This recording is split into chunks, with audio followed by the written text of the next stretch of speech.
Jadi seperti yang teman-teman tahu, COVID-19 ini kan memang sudah sering kita dengar ya, baik di berita, di media sosial, dan di berbagai hal lainnya, mengenai permasalahan dan dampak yang memang dirasakan. Dan seperti yang teman-teman tahu, akhirnya para pakar dan pemerintah khususnya mengenalkan suatu metode yang disebut dengan social distancing. Nah, pada kesempatan kali ini saya tidak akan membahas mengenai hal tersebut, karena memang bukan kapasitas saya untuk membahas hal tersebut. Tapi saya ingin membahas mengenai hal yang jauh lebih fundamental, dan saya rasa ini jarang disampaikan oleh pakar lainnya. Mungkin teman-teman sering mendengar mengenai apa itu virus COVID-19, virus corona, terus bagaimana cara mencegahnya dan lain sebagainya. Tapi pernah tidak terpikir oleh teman-teman bagaimana cara menyampaikan mengenai bahayanya COVID-19, mengenai pentingnya social distancing kepada orang-orang di lingkungan sekitar teman-teman?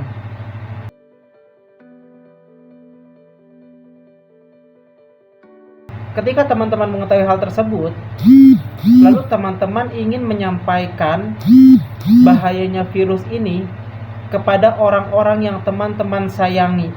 Kalau misalkan dia nerima sih, oh itu alhamdulillah, itu nggak jadi masalah. Kita bersyukur kalau misalkan dia nerima dan dia melakukan pencegahannya dengan cara social distancing, menjaga kebersihan dan lain sebagainya. Tapi bagaimana kalau orangnya ngeyel gitu? Pas kita kasih tahu, dia malahan tidak mendengarkan. Kalau misalkan sekedar tidak mendengarkan sih tidak masalah, tapi kalau misalkan dia malahan mengolok-olok dan menyampaikan kepada lingkungan sekitarnya kalau corona itu karena memang ini kejadian di lingkungan sekitar kita. Jadi ketika disampaikan, ada yang memang menerima, ada yang tidak menerima.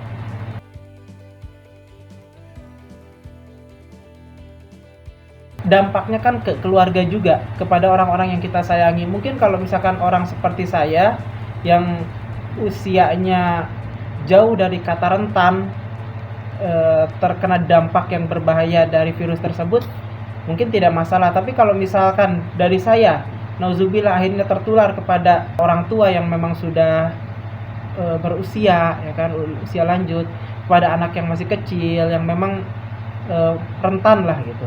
Nah, ini yang sangat berbahaya. Oleh karena itu, bagaimana caranya kita menyampaikan kepada orang yang ngeyel tersebut bahwa betapa pentingnya social distancing dan berbagai cara untuk mencegah penyebaran virus corona ini. Saya ulangi kembali, ketika teman-teman sudah mengetahui betapa berbahayanya virus ini, lalu teman-teman sampaikan kepada orang di sekitar teman-teman, itu teman-teman akan menghadapi dua kemungkinan.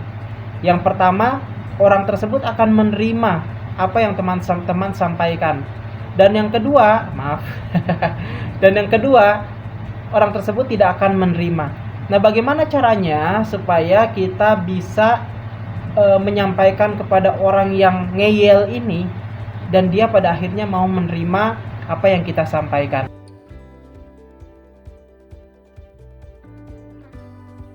Nah, jika kita telaah, teman-teman, metodenya itu ada 3 metode. Sesuai urutannya, teman-teman, ada yang paling gampang banget, ada yang agak-agak susah, dan yang 3 memang susah. Tapi dampaknya ini bagus banget. Yang pertama, kalau misalkan teman-teman memang merupakan orang yang berpengaruh di lingkungan teman-teman, misalkan Anda sebagai seorang ustadz, atau Anda sebagai seorang pejabat, atau Anda sebagai seorang dokter yang memang pada saat seperti ini perkataannya sangat didengarkan oleh lingkungan sekitarnya, itu teman-teman bisa cukup menggunakan metode ceramah saja.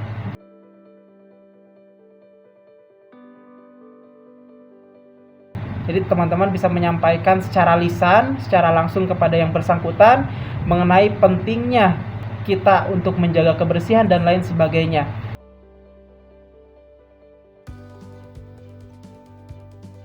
Nah, ini juga ada urutannya, teman-teman. Ketika teman-teman ingin menyampaikan, itu harus tersistematis. Tujuannya untuk apa?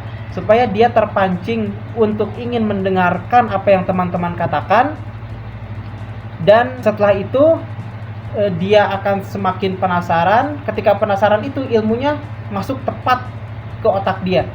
Yang pertama, teman-teman harus menyampaikan masalahnya apa gitu. Kalau misalkan yang kita tahu masalahnya si virus COVID ini sekarang penyebarannya semakin berbahaya, yang tadinya dari Cina nyebar ke negara lain, ke Italia, lalu sekarang kita mendapatkan di negara kita sendiri ternyata virus ini sedang menyebar, kita sampaikan itu. Nah, pada saat kita menyampaikan hal tersebut, berarti kita juga bisa menggunakan kata tanya apa, mengapa, bagaimana. Apa ini apa sih? Apa ini kita sampaikan definisi atau pengertian dari virus itu sendiri. Lalu mengapa? Mengapa ini apa? Mengapa ini lebih sifatnya urgensi. Kenapa sih kita harus mencegah penyebaran virus ini gitu. Nah, apa, mengapa, urgensinya apa? Mengapa itu urgensinya? Pentingnya apa? Kita harus mencegah atau menjaga diri dari virus ini. Dan yang ketiga yaitu bagaimana solusinya gitu. Apa, mengapa, bagaimana. Ini bisa teman-teman gunakan pada saat teman-teman ingin menggunakan metode ceramah atau menyampaikan secara lisan kepada audiens teman-teman. Ceramah ini hanya bisa dilakukan oleh orang-orang tertentu. Jadi kalau teman-teman merasa tidak memiliki wibawa di lingkungan teman-teman, sebaiknya jangan menggunakan metode ini. Karena ya kemungkinan besar teman-teman tidak akan didengarkan. Nah, itu untuk metode yang pertama, yaitu metode ceramah. Untuk metode yang kedua, bisa menggunakan metode diskusi.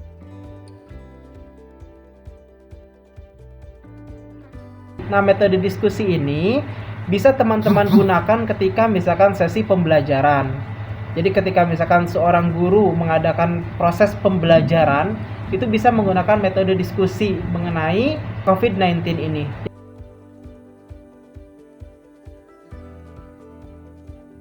Ini lebih cocoknya sih untuk guru di kelas ya. Dan memang pada saat ini ada banyak sekali sekolah yang menerapkan sistem pembelajaran online karena memang kondisinya tidak memungkinkan untuk bertemu secara langsung. Oleh karena itu, guru juga mungkin ini bisa menjadi kewajiban hampir semua guru, bukan hanya guru biologi saja, untuk mengingatkan muridnya betapa pentingnya berjaga-jaga di situasi yang genting seperti saat ini. Jadi yang pertama tadi metode ceramah, yang kedua metode diskusi, dan yang terakhir disebut dengan metode demonstrasi.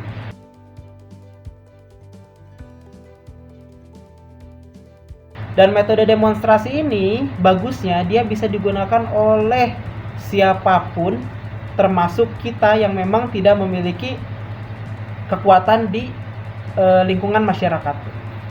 Kenapa saya sampaikan demikian? Karena metode demonstrasi ini teman-teman bisa menyampaikan fakta misalkan dari orang-orang penting beserta buktinya gitu, dan ini bisa memperkuat penyampaian teman-teman.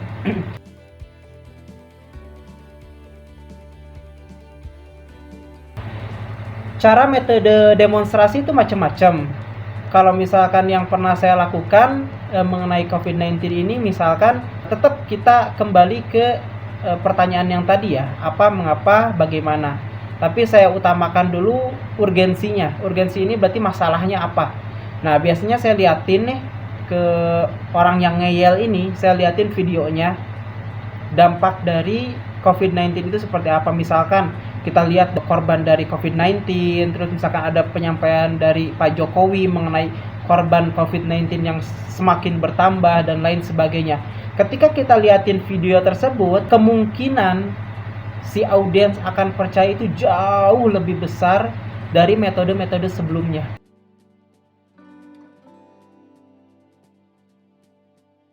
Memang dalam metode demonstrasi ini kita membutuhkan media. Medianya ada banyak, misalkan dalam bentuk video.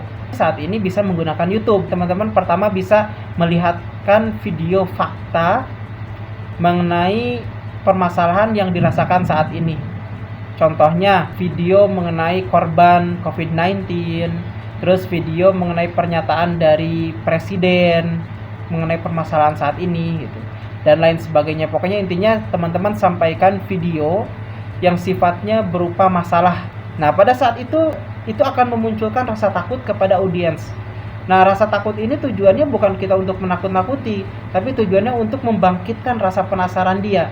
Jadi ketika kita memperlihatkan video tersebut, dia takut, dia akan semakin penasaran dengan apa yang kita sampaikan. Pada saat dia sudah penasaran, kita sampaikan dulu pengertiannya. Virus ini definisinya ini, dia penularannya bisanya melalui ini, ya kan, dan lain sebagainya. Nah, setelah itu dia akan semakin muncul rasa takutnya, rasa penasarannya semakin muncul. Kemungkinan besar dalam benaknya akan muncul pertanyaan, terus kita harus gimana gitu. Nah, pada saat seorang audiens sudah muncul pernyataan seperti itu, berarti Anda sudah sukses untuk membuat mereka takut gitu. Intinya rasa takut ini tujuannya supaya mereka lebih serius lagi dalam mendengarkan, dan pada intinya untuk mencari solusinya apa, dan nanti itu akan diterapkan kepada kehidupan dia. Nah, ketika dia kita sampaikan pengertiannya dan lain sebagainya, penyebarannya melalui apa, dia akan semakin takut. Baru kita kasih solusinya. Solusinya yaitu dengan cara social distancing, menjaga kebersihan diri dan lain sebagainya. Nah, biasanya itu akan jauh lebih kuat. Tapi perlu digarisbawahi, nggak cukup sekali 2 kali. Ada yang memang bisa kita kasih tahu sekali langsung nempel. Tapi ada yang dikasih tahu sekali nempel, besoknya lupa.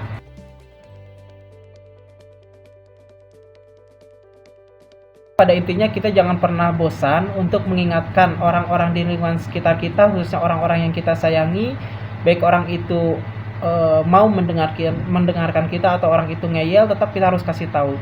Karena memang yaitu wujud sayang kita kepada mereka. Jangan sampai kita sekali dikasih tahu dia nggak mau, udah kita lepas tangan. Jangan sampai seperti itu. Yang pertama, kasihan ke orangnya. Yang kedua, dampaknya bisa dirasakan oleh keluarga. Jadi walaupun Anda sendiri yang sadar, tapi kalau keluarga Anda tidak sadar, itu dampaknya sangat tetap berbahaya. Gitu aja ya teman-teman. Saya ulangi, teman-teman bisa menggunakan metode ceramah untuk orang yang merasa dirinya memang penting di lingkungannya. Teman-teman bisa menggunakan metode diskusi, terutama untuk para guru, para pengajar. Dan yang ketiga, teman-teman bisa menggunakan metode demonstrasi. Ini untuk orang-orang yang memang merasa tidak memiliki kekuatan di lingkungannya, atau merasa audiens yang sudah dikasih tahu tapi tetap ngeyel gitu. Nah, ada 3 cara itu ya teman-teman, bisa diterapkan. Mudah-mudahan ini bermanfaat. Tetap jaga diri teman-teman, tetap berlakukan social distancing di masa wabah COVID-19 ini. Usahakan teman-teman lakukan apapun di rumah. Sekian saja, mudah-mudahan bermanfaat. Saya doakan supaya wabah ini segera berakhir dan orang yang sakit segera disembuhkan, dan mudah-mudahan kita semua diampuni dosa dan dilimpahkan keberkahan oleh Allah Subhanahu wa taala. Amin ya rabbal alamin. Sekian, billahi taufiq wal hidayah. Wassalamualaikum warahmatullahi wabarakatuh. Salam sehat, sukses, bahagia.